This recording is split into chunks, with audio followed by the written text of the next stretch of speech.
Good morning, YouTube and all the other social media platforms. Today I'm going to be making a chestnut bench for a customer, and I basically selected the wood from the wood shop next door, which is Western Timber Limited, and I brought it into my workshop, and I'm now going to basically make this chestnut bench top stroke table, whatever the customer's intended use. So if you watch along, I'll show you how I make this into that.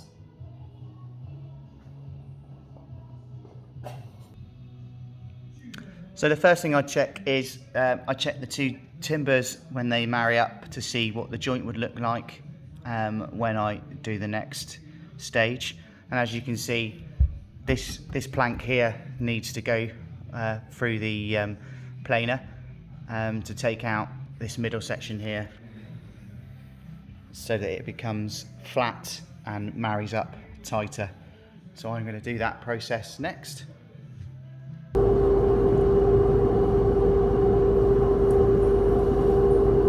So the first thing I do is PPE. I then turn my extractor on, and I start the planer.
What I did there is I ran it over 3 times and then tested on the bed on the planer thicknesser to see how flat the timber was.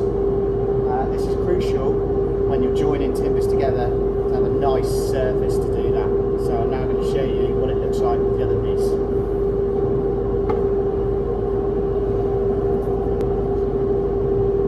So what's normally quite apparent with live edge timber is it's never straight. So I just offered the piece that we just basically put through the planer back up to the existing piece, and this piece also needs a couple of mil taken off, so we're 100% flat. So I'll do that same thing, what I just done with the first piece, with the second piece. PPE first.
basically I've done exactly the same now to piece 1 and piece number 2, so that our engineered joint should be pretty much flat and square.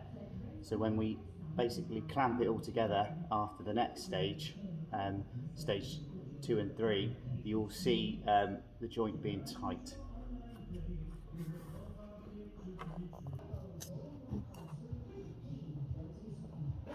So I've just come back to the workbench, and as you can see, I'll show you in a second with the camera, that now we've planed them up, when we push them together, they're square, they're tight, and that's exactly what you want for a joint when you're making a bench or a table.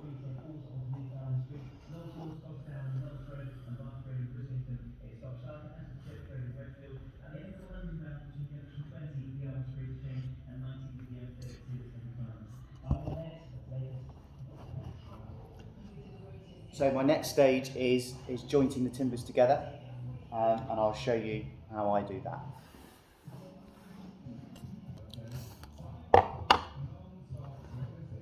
So the next stage is jointing the two timbers together. I use the domino system from Festool simply because it's the cleanest, the easiest and quickest way of joining two timbers together in a workshop environment. I have used biscuit joints in the past, and I always found them very temperamental, wasn't much play, and you had to basically rely on a tiny thin bit of ply, and I'll show you the difference in size between the two. So this is a traditional 10mm biscuit versus the Festool domino. Both hardwood, but as you can see, thicknesses dictate strength when it comes to joining timber. And with this, it's the same sort of length. It's the thickness that I was attracted to when I made my decision to invest in the Festool brand. It's basically German engineering. So need I say no more? So the next part of the stage is marking up the joints. So basically I just measure a rough distance, come in sort of 50mm from the ends, and then basically just do that, whatever you like, so you know when you're doing it. That's where those two timbers join. You can write number 1, you can write number 2, depends how confused you get, depends how many people talk to you when you're in the workshop or your basically shed or wherever you're doing your joinery. Right, so that's that stage.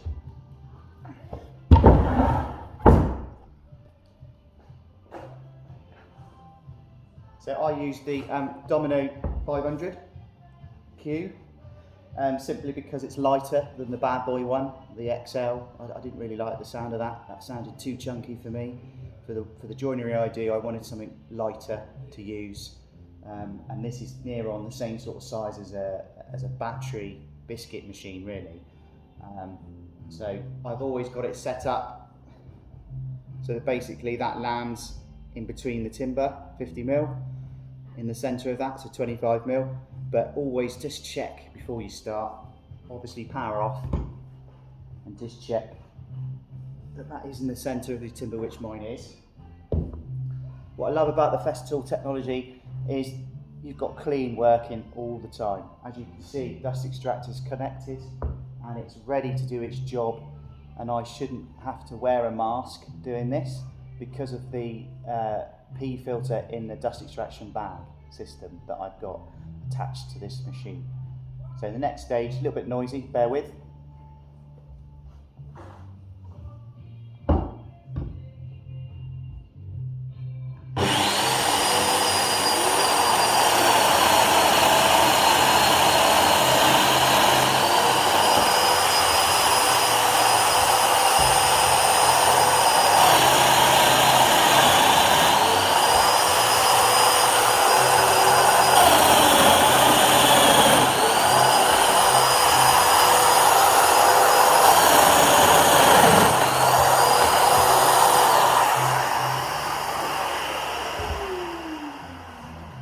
So obviously I didn't say, but make sure that you're doing this on the face that you can see your marks.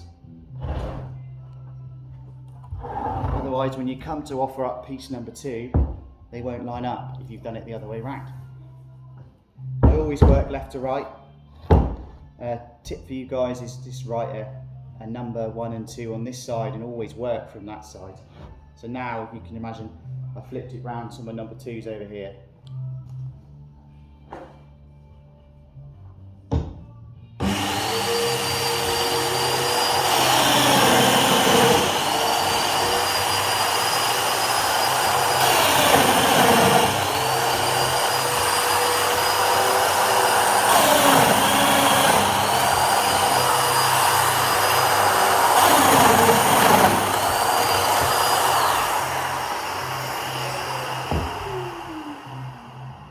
I don't know if you can see, no sawdust, which to me is nice. When I've been working in timber for 20 years, it's nice to work clean. And though I miss the man glitter, it's a much cleaner working environment. So that's that stage. The domino has been cut, and now the next stage is the gluing up stage.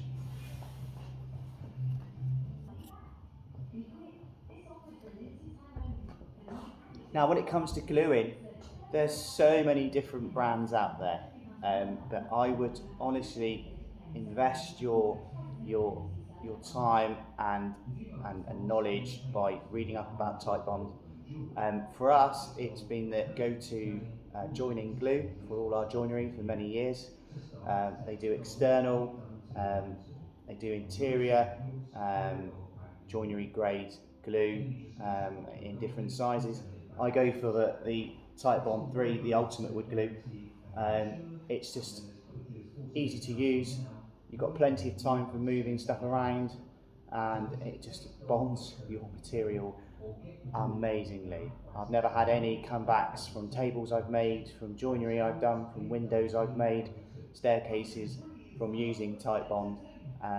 The only issue I've had with other glues is that without sort of putting Gorilla Glue into a frame of, it's an up and coming glue, but I just think it's too syrupy. That's my personal opinion, and this is my own opinion.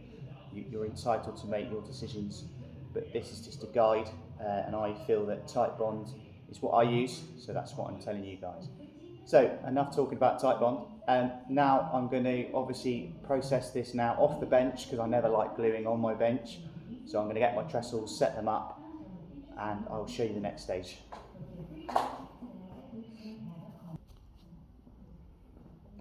Right, so as I said before in the previous clip, I don't like gluing up on my bench, simply because I like to keep my bench clear. If another job comes in, I can crack on and make it, and my gluing is left where it should be, on a flat surface, out of the way. And if you've got space, utilise your space.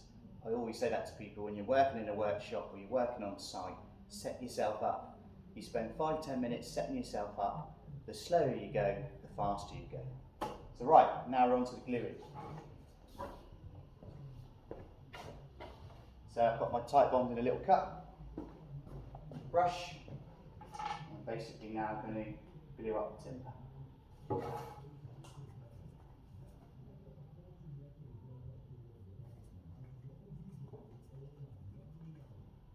Don't be afraid to get it right in where the domino goes.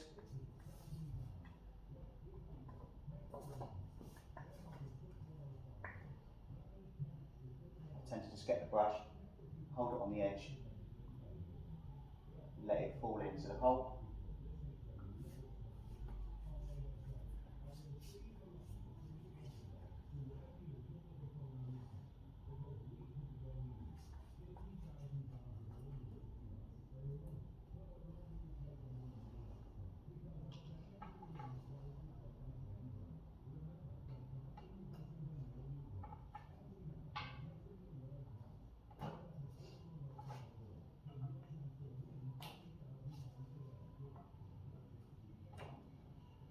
Once the dominoes are in, give them a little Brucey glue up.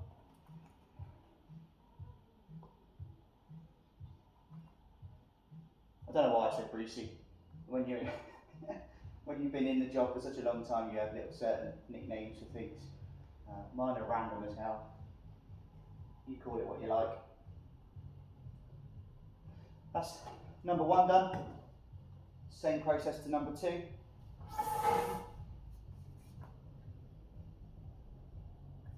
Don't be afraid to slap it on, because you can always clean it off.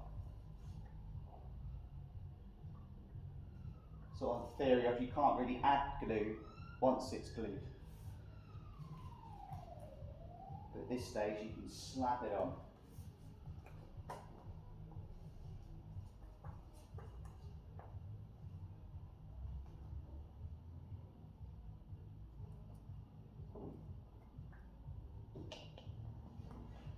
So, both pieces are glued.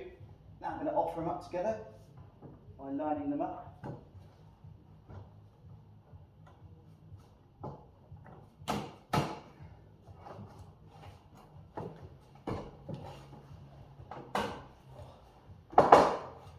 Bit of brute force. I'm really sorry guys, I haven't got a cameraman, but basically they lined up because you're using a system that is tried and tested.